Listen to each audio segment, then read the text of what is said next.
Okay, Okay. sorry everyone. My office lost internet for a couple minutes there. I don't think it was us. I think it was our service provider. That doesn't happen very often, but sorry, we probably just randomly dropped the stream. And I mean we're over our typical 2 hour mark, so we will probably wrap up here pretty soon.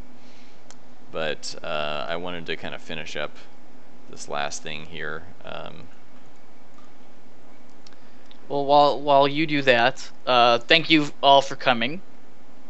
We do this every Saturday, Mhm.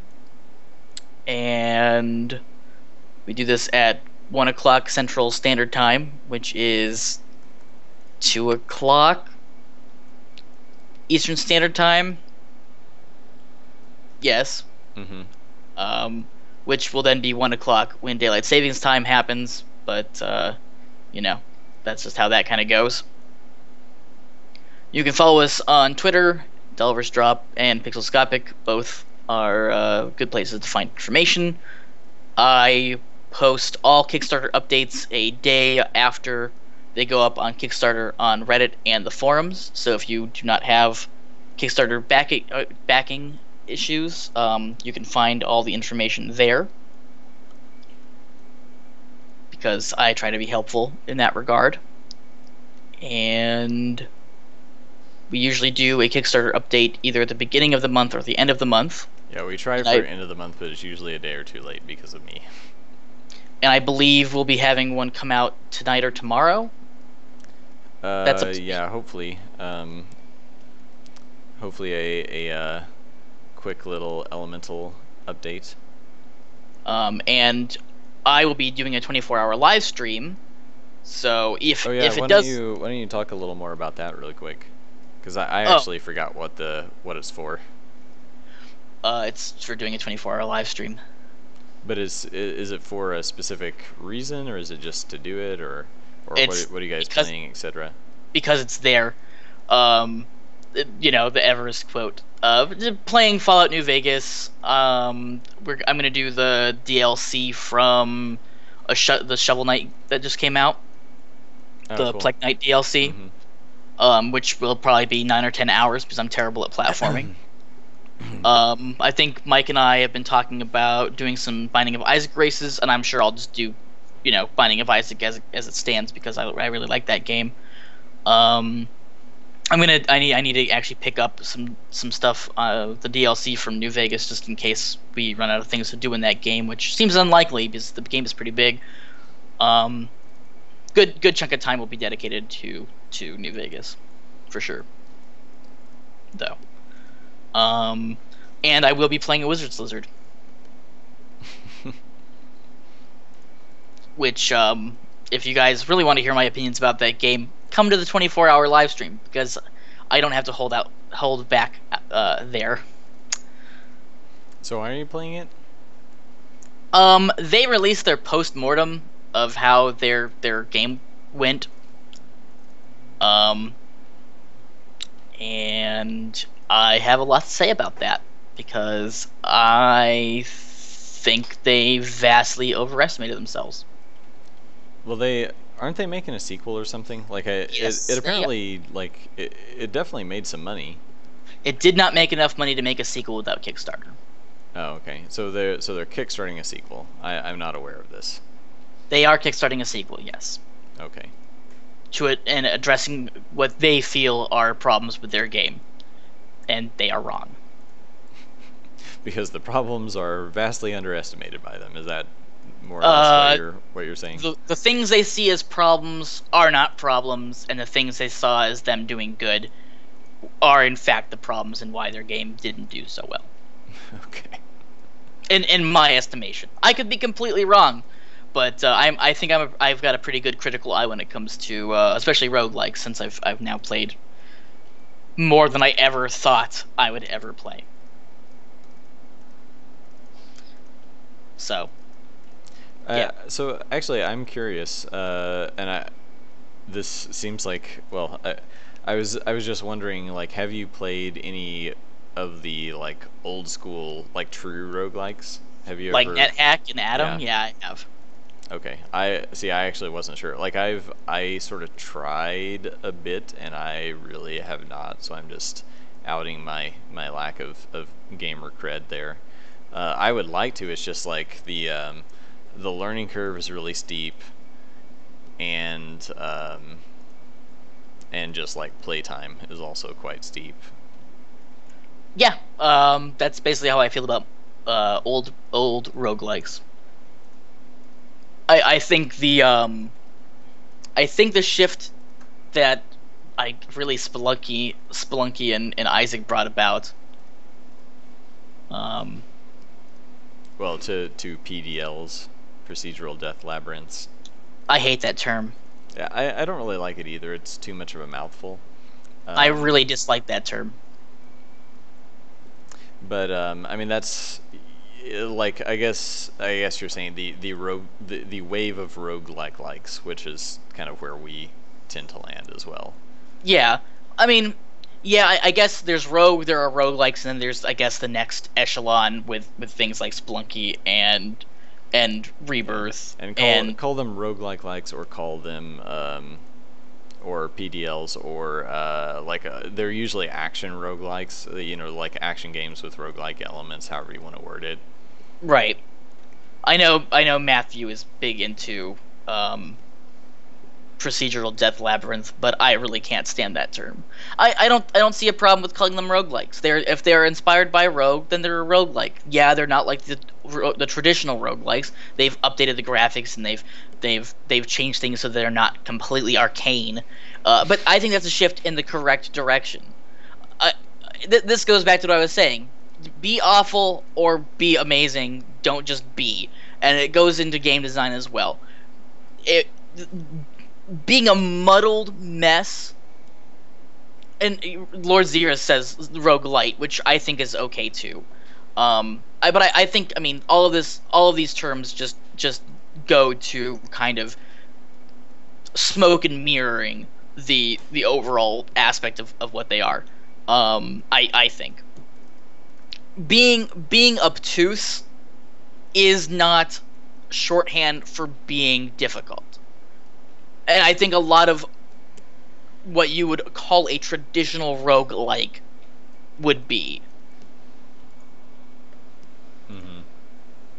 Where it's like, the game is difficult, yes, but why is the game difficult? Oh, because, well, you drank that green potion, and if you had played this game 80 hours, you'd know not to drink the green potion, but you've only played 2 minutes, so you drank the green potion, oh, and you died. Starting over. Yeah, That's they not do kind difficult. of they require like an amount of knowledge that you would either get by playing them for hundreds of hours before you even understand things, or by talking to other people in the community. And I think that's the reason they're kind of thriving now, is like people have an easier way to talk to each other. Hmm. I mean, not that like people have been on message boards and stuff forever, but it's just like I think that's one of the reasons that roguelikes are starting to become more popular. I think is, well, one, people I think have sort of gotten sick of mainstream easy uh, games, or just like games that give you no player freedom. Like even the original Mario felt like it had more freedom than a lot of games feel like they have now. Hmm. And so people want that challenge and that freedom that you can find in kind of their one of their highest expressions in roguelikes. But um, but then also this, like the Dark Souls community, all kind of talking to each other and working together to solve these mysteries and so on. Right. And La Mulana kind of fits into that, I would Yeah, say. La Milana I haven't really kept up with. I probably should look into that a little bit more.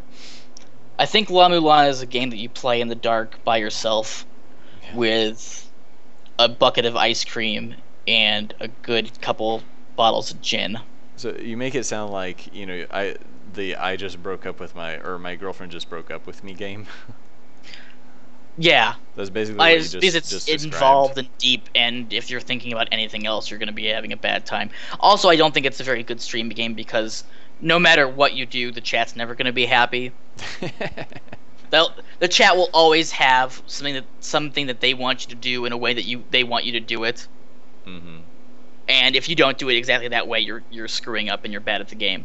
So I think, I mean, being on stream, you really kind of need a thick skin because you're gonna Mhm. get people who want to tear you down, and that's just the way of the internet with anonymity and all that. Um, but I think there are certain games that it's just unless you really like are into sadomasochism, then there are just some games that you should probably avoid on stream. And Lord Xeris is saying that he regrets buying La Mulana. I don't. I haven't really put a lot of time into it, but I will one day. But again, on my own without anyone watching me, so that if I do something away that the other people didn't do, I don't have to listen to 20,000 people tell me that I did it wrong.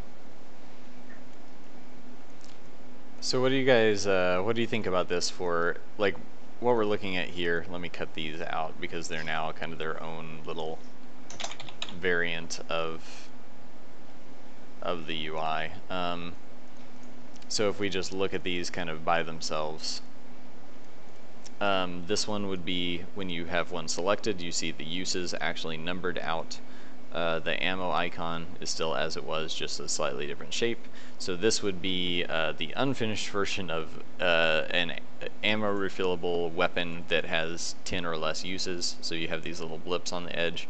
This one would be something that is not refillable, so you see a red X and there's no black bar showing where the ammo could theoretically fill up to, because you can't refill it. And then this would be a primary, a weapon with infinite uses. So you have, I reverse the color, the little bubble here is colored, it's circular, and the color of the tier. Actually, I think I'm gonna just switch it back for this shape to make it consistent, but keep it colored. I like that. I like what you just said.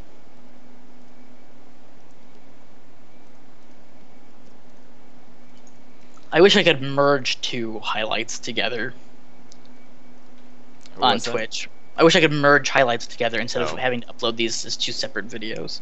Oh, yeah. I guess I didn't think about that. So that's not your fault. It's Twitch's fault for. Well, yeah. Well, it's sort of my fault by proxy that our internet failed, I suppose. You had no control over that. Yeah. So over here on the left side, you would normally just see your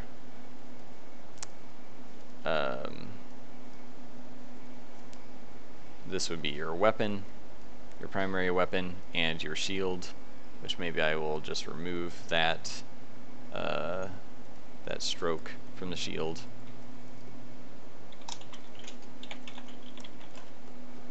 And I guess the shield wouldn't even need that because it has no uses. I mean, the shield, I guess the shield meter is up here. So I might want to combine those somehow, like either put your, I kind of like having your shield down here by your weapon, and there's some UI space to put it there, but then the fact that the shield meter is up here, like I wonder if that should go, like if we should move it down there, but then it's kind of weird that your health is in two places, so I'm not sure. I'll have to think about that some more. We could just move the shield up to here, but then that's kind of over cluttering that UI, so I don't know. But then you'd have some kind of a, some kind of an icon on here to indicate what type of shield you have. So let's make it, I'm going to make it look like a tower shield. Something like that, but more interesting, probably. Mm-hmm.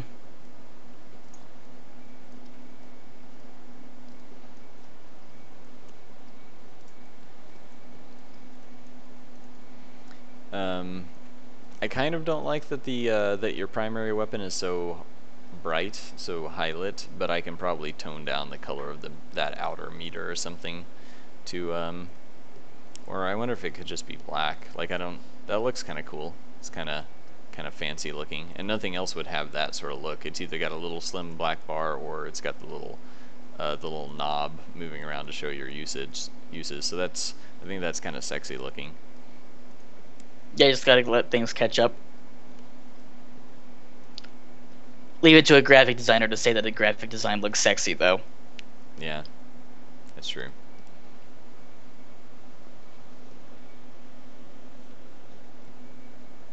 It's finally catching up.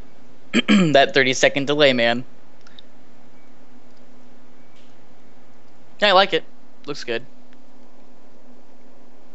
Yeah, I think this works pretty well. And I probably need something around the edge of the shield to make it stand out a little more, but like maybe the shield could just kind of be up here, something like that. I don't know. I guess one other thing that we had discussed was, for the sake of mobile, putting the weapons up along the side here, like all up along the edge, like so. So that could be another option too, is to just place them all like this, and then if you've got your use count. I'm trying to think of how that would work. I mean, I could just kind of like spread them out, so if you got one selected, the uses kind of pop in, but it's hard to tell which one of these you have selected, so maybe they have to do this. Maybe it has to pop out to the side. And your uses would show up here. I like that. I think it's a little bit more neat, a little less cluttered. And then what I wanted to do is every time you select an item, that the actual sprite for that item would slide in. So maybe it just pops, like it slides up from the top of the screen for a half second and then slides back off. Just to kind of like basically show like, oh, this is how cool your weapon looks. So you get to see it for big for a split second. You could also see it like that in the menu, but yeah. And then I guess Baker Doom is saying no. No to put no mobile design in a PC version. Well, no. I mean, it's not like, it's just orienting them vertically, which is kind of nice that it uses. I mean, because your screen, like all screens that we're gonna play, like support the game on anyway, I guess, are horizontal. Like it's always a horizontal view, so you have more room along the edge of the screen. And I think this would, like, you could still do like this would be keyboard key 1, 2, 3, and 4, or up, down, left, right, or what have you.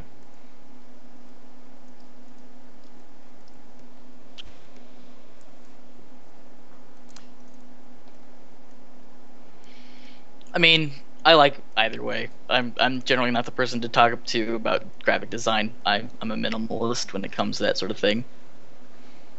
Yeah, I think it's nice that it uses, and then if we're going to hide this UI after you're done selecting something, so then they can just kind of float here a little bit higher up, kind of on the edge of the screen. So I guess then the final trick would be just making sure that that the status effects, like basically the status effects can take as much room as they need to, as long as they don't overlap your shield at that point.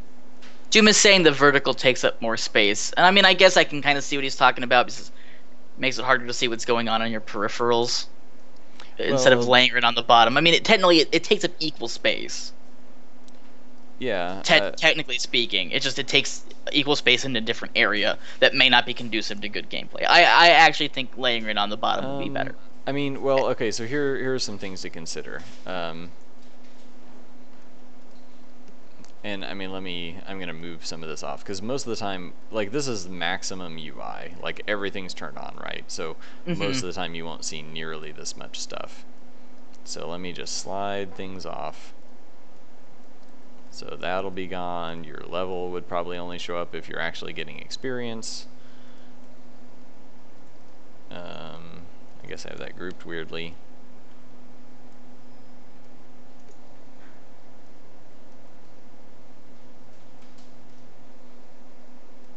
So slide this off, slide that off, slide your keys off, slide all of this crap off. And then maybe it says flip switch here, but that's, this is what you would normally see. I wish I had something to block out all the peripheral.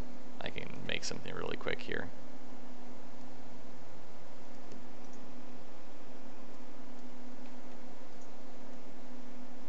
No problem, Lord Xerus. Thanks for coming. I don't know if you heard it with the delay. But I mean, I can see what Doom is saying. Okay, Certainly. so thinking about gameplay, I mean, we were originally gravitating toward having more horizontally oriented rooms, where the rooms are typically wider on the x-axis than on the y-axis, because the screen is by default wider on the x-axis than the y-axis, right?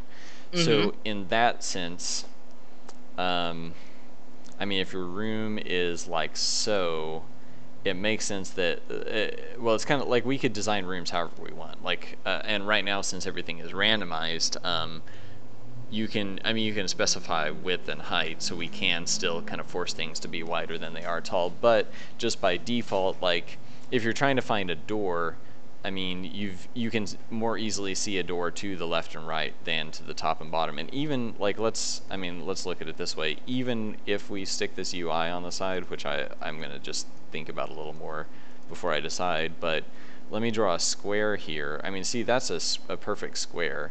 So if you think about, like, if you're looking for a door and the door is here, it's got to be within within that square's margin, if you see what I mean. Like, basically, if this square is like, you know, 600 pixels tall, you can't see this door above you until you get within 300 pixels of it. Whereas even if the UI is obscuring stuff, like you can see this door when it's like 400 pixels away versus 3. So like if this line from the door to you is 300 pixels long and that one's 400 pixels, you can still see doors that are farther away on the horizontal, even if we push the UI up into the margin of the screen on the right side. So that's my argument for, like, it's actually still using, you still have, you're getting actually kind of more usable space this way, in a way, or more space to see things if the UI is along the right and left edges of the screen. But I know it's not super typical, like most games do top and bottom. I think it's just, and that's just because text goes from left to right really is probably the only reason for that. But like, think about it like this: if we use up this whole bottom part of the screen with UI stuff, then you're just narrowing this box, like the sort of your maximum, like your primary viewing area box, or whatever we want to call it. Like, that becomes smaller and smaller the more this UI kind of pushes up into the screen here. So that's, Doom is saying in a large room you're screwed, or your piece is borked, because there's a higher chance for the vertical to obscure things in the room. Well, and we are going to add more dynamic zooming in, so the bigger the room is, or the farther the walls are away from you, we're going to zoom out. But I do want to make it so when you kind of enter combat, like if you're near an enemy or if you start attacking, then we'll start zooming in again. So I want the camera to be pretty dynamic to also help in that regard. But I guess the other thing is we need to add some particle effects to draw your attention to things. So if say if there's a door up here and the door is just slightly off screen, what I want to do is have some little glowies that are kind of like particle effect, like floating into the room. I think Diablo kind of does, Diablo 3 sort of does this, where it's got like little like glowing lights coming from doorways so that you can see where it is even if you're not super close. And also, just because of our perspective and stuff, it's kind of hard to see doors sometimes. So having this, having like a little ray of light, like imagine there's, a slight gradient here. Doom is saying be careful about its dynamic zooming. It leads to a loss of player judgment. Player judgment, how? That's what he said. So yeah, imagine that this door is casting a little bit of light into the room, like so. So I mean, I guess the other thing is something we learned early on. Doom is saying that the weapon bar reaches above the vertical middle of the screen. Right, so that's actually the next thing I was going to say, is what we ended up, like, originally we had the health meter right here in the top center, and the bad thing was if you're approaching a door right there, it covered the door. So that would be the bad thing here, is that the UI covers the door there. So, yeah. But it wouldn't necessarily cover the door here. So and I guess zooming is annoying as fuck, because if there's a larger room, I don't want to see less. But Doom, he's not saying you'd see less. He's saying it zooms out, not in. In a larger room, the game will zoom out, so you see more of the room. Yeah, like the farther the walls are away from you, the goal is to make it zoom out more and more. Not to Right, the point but that it becomes he's saying unplayable. it changes distances and makes it harder to judge So we distances when we you would zoom probably it. keep it somewhat subtle, or maybe if you stand still or something like that, or well, I guess actually if you're running fast, you want to see more of the screen. Like there are a lot of games where the if you're like if you're driving a vehicle or something like that, the camera zooms way out because then you can see what's coming more easily. So we'll Hmm. probably at least zoom out when you're moving at high speed, or maybe if you stop and stand still for more than a second, it'll just slowly kind of zoom out to show more of the room. I don't know. We're gonna have to work on that system a bit. And now I've got to undo all the mess that I made here. But anyway, we should probably shut down the stream for today. We can talk about this more next week, or I think we want to start working on more and more monsters as time goes on. Yeah, Yeah, that's yeah. the goal. I'm kind of sometimes I end up being like a dog with a bone when it comes to like a specific No, thing that I'm that's working good. on. So That's good. That's fine. Do whatever you need to do. That's what the stream is for. And for us, I guess, to talk about things that are completely irrelevant to the game. But yeah, thanks for coming, guys. We will be back next week, as far as I know. mhm. Um, and I know Baker has some stuff coming up with the wedding and holidays. But hopefully before that happens, he and I can sit down and talk about some contingencies. So there will still be a stream. Yeah, yep, we will work something out. Right. All right. So we will see you next week. Okay. Yeah. And thank you for helping as always, Kyle. Oh, and thank you for having me.